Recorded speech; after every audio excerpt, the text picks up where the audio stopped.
But I'm sure that they use the surveys. We're going to look at this example because this is where we're headed now. Okay.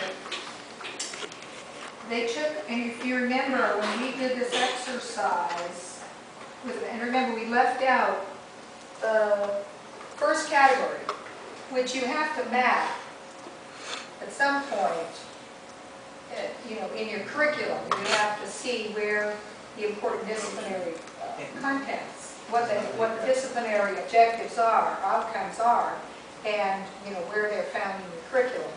But just as we're going to do now, we're not going to look at the 1.0 category. We're going to start with the 2.0 category. So these are their asignaturas, and if you remember I said that when we did this exercise, there were people from algebra there. There were people who taught Espanol who were there. There were, you know, mathematicians. There were the sociology. Now, not everyone. So that as we did the exercise, we mapped the outcomes to some of these courses as well. And as you get down the program, Doris, I had a question that I forgot to ask you. see, when you introduce the topic, you say when you teach the topic, you have to evaluate, okay? You say that before. yes. And the question is, when you only introduce the topic, you also have to, no? No. Because if you're just introducing it, depending on what level that skill is, if later on it's going to be taught, it's because it's at a pretty, you know, it has to be assessed at some point. But there's some things that you talk about that when you do your survey, your stakeholders tell you it's enough that students are aware of this. They don't have to be skilled in this. So you don't actually have to do a direct teaching of it. You can include it in your classes and talk about this and make students aware. But there may not be a learning outcome in your syllabus, and you don't have to assess it. Okay? Near a conceptual questions in... Yes, if you're teaching that concept, that's more than an introductory awareness level.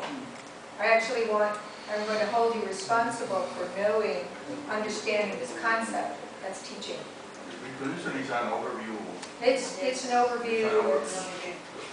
I'm talking about a situation in an organization, and I want you to be aware of some of the ethical concerns that engineering managers face, and we talk generally about that.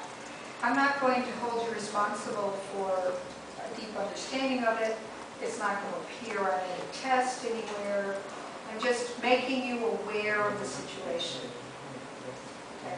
But if it's a principle in your engineering practice or a concept that's particularly central to your discipline, that's teaching.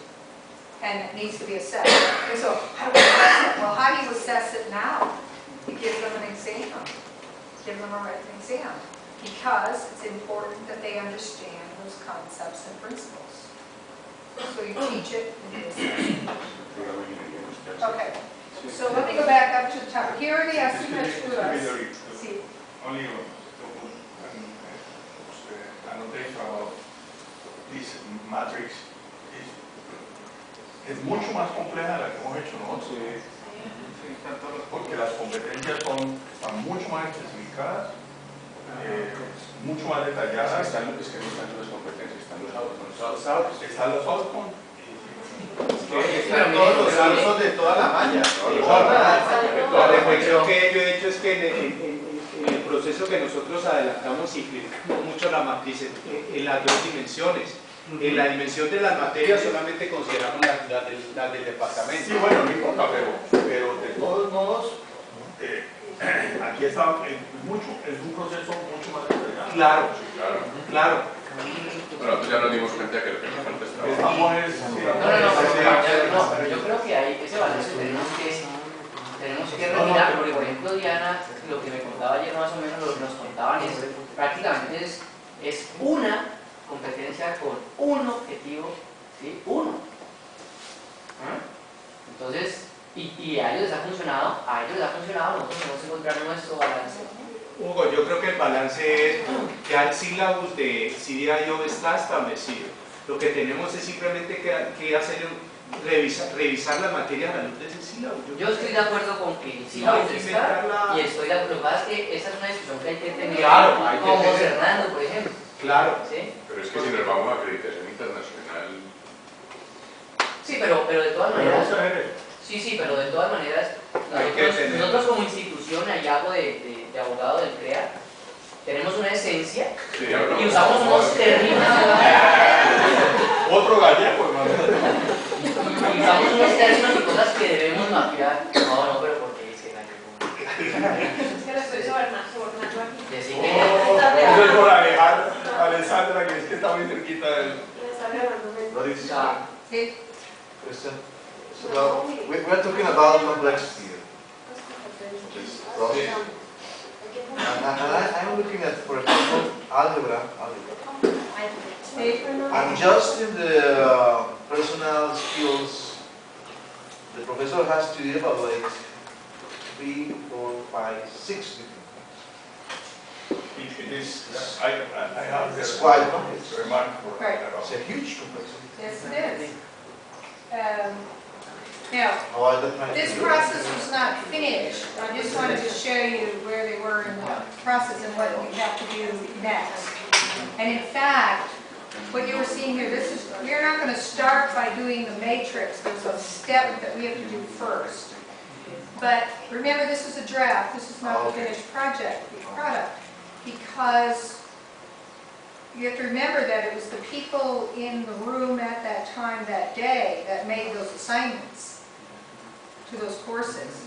We have to come back now to the people who teach those courses and say, does this make sense to you, and are you willing to accept responsibility for addressing this? Okay.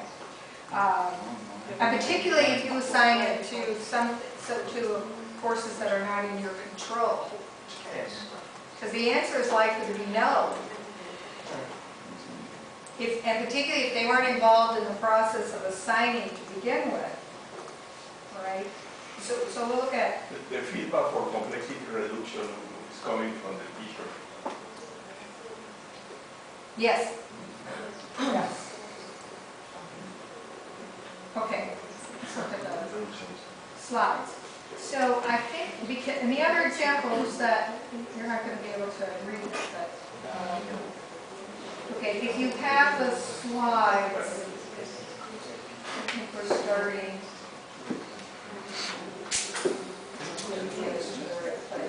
Because we started these topics yesterday, so I want to take us to.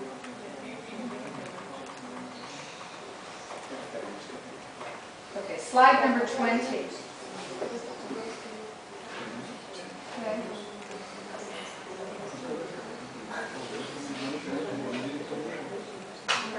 This is slide number 20. Slide number 20. All right. This is just an excerpt. You saw the full thing in that other slide. This only goes to section 2 and part of the asignaturas.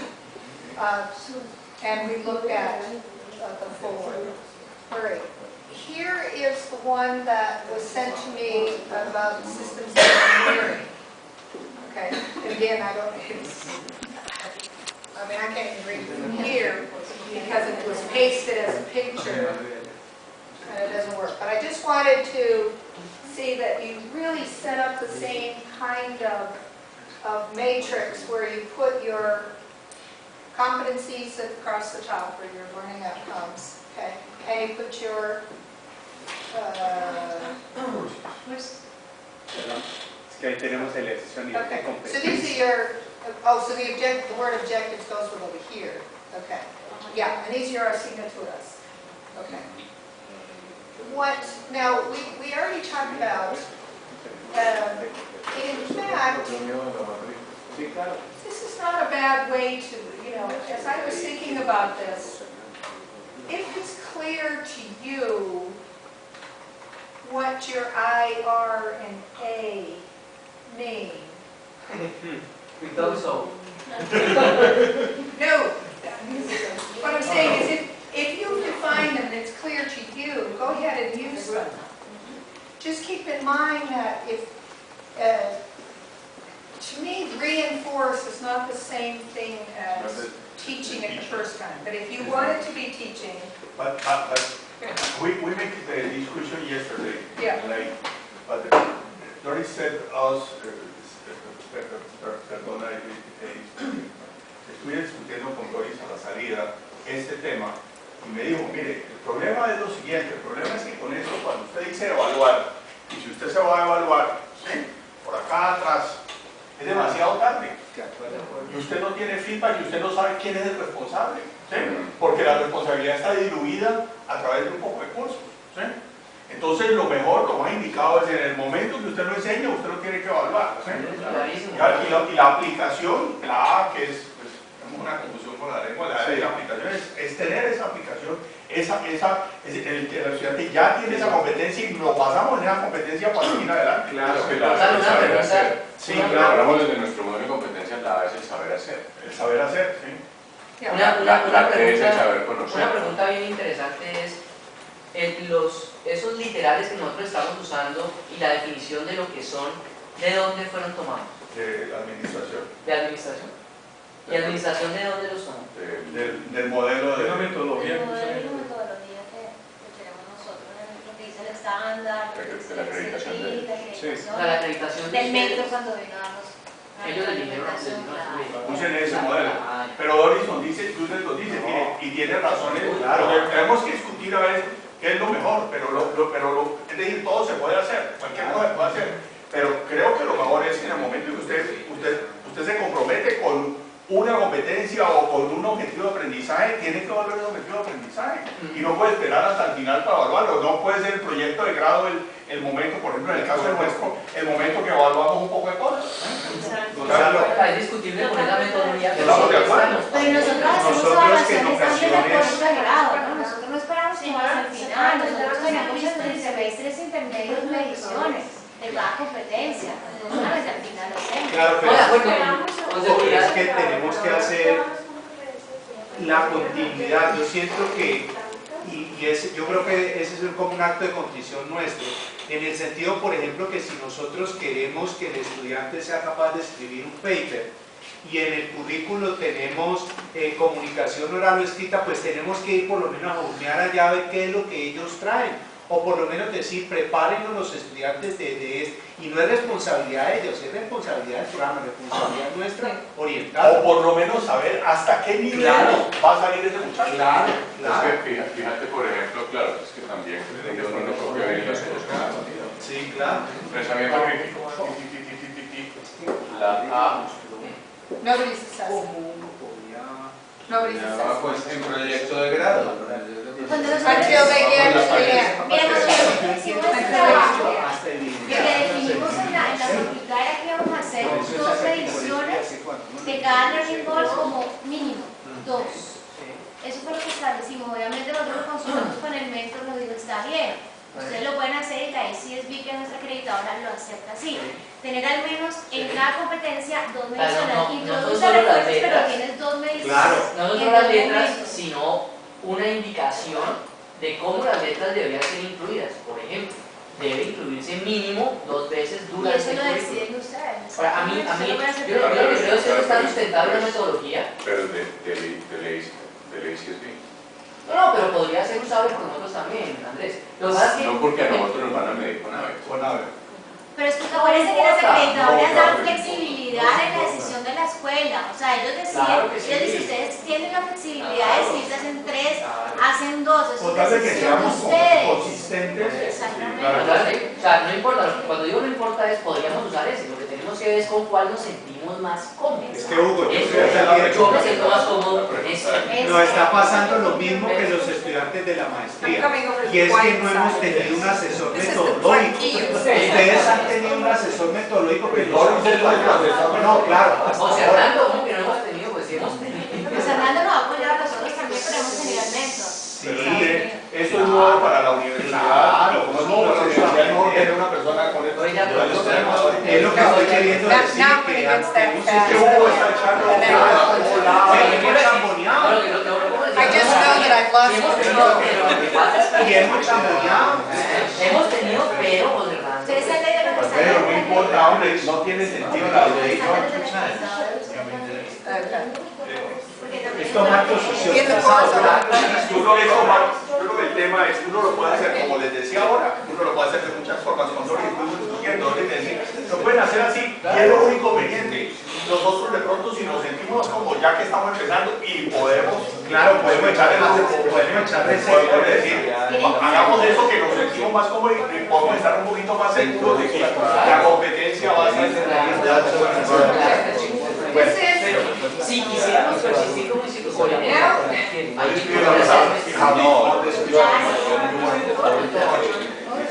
Todo el semestre en web está lo que estamos evaluando, You're making me afraid over here, so I've come to el lado tranquilo.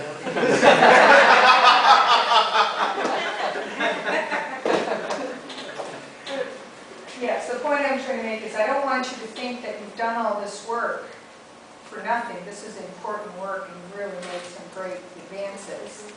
But I would encourage you, if you want to stay with the,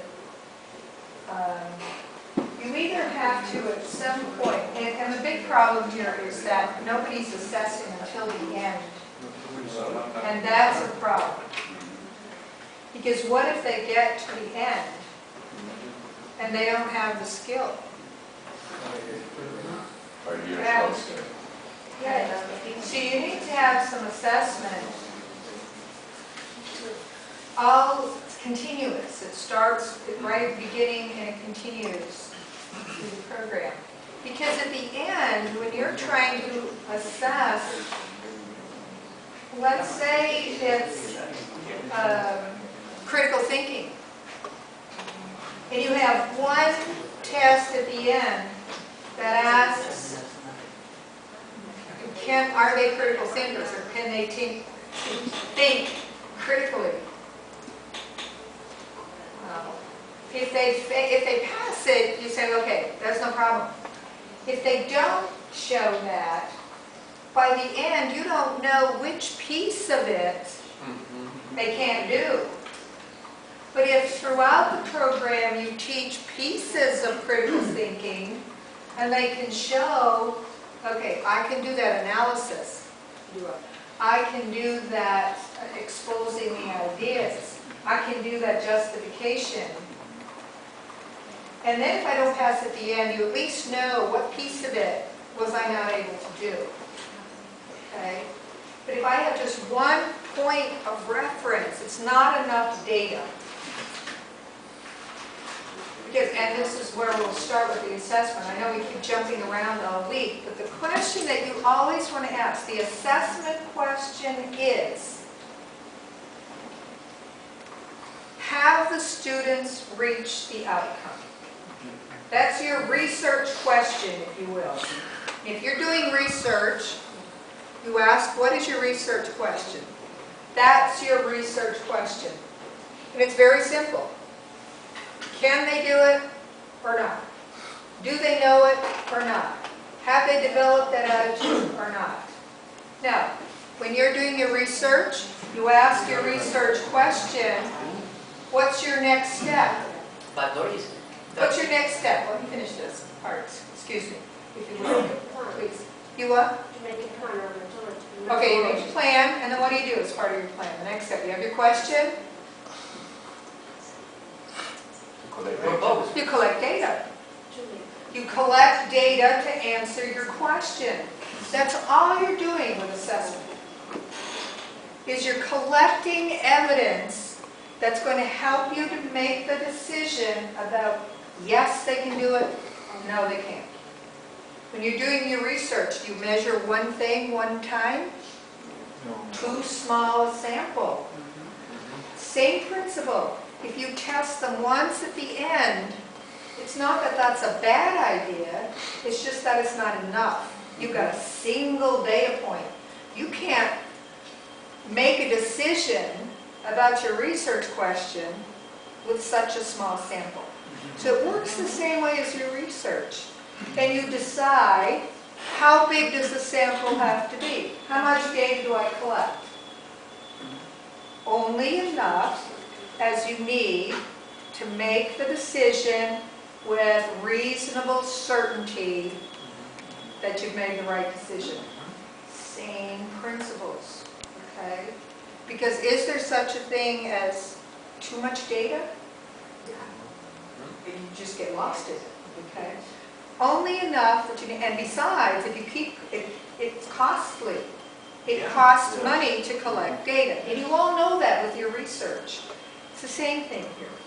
So you don't want to just say, well, it's, the more data we get, the better, okay?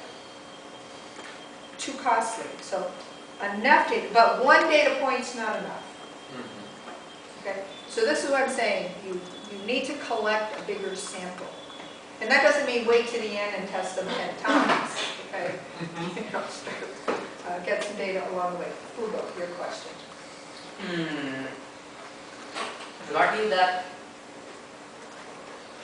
specifically about this data, the point is also, for example, I can say, okay, critical thinking, and I say, I want to have critical thinking in this course. But this is also a methodological problem. See? I'm going to use what kind of materials and all that. Yeah. And after I can decide that I can include this competency in the course because I don't have, for example, the good space to do it, or the teachers to do it. See? That's a constraint also. Right? Sure. I don't have the teachers. But you go in that, you move in that direction. It doesn't mean that, and that's the other thing too, I mean, we're going to be looking at, and you're already looking at a great number of skills, and this can be overwhelming.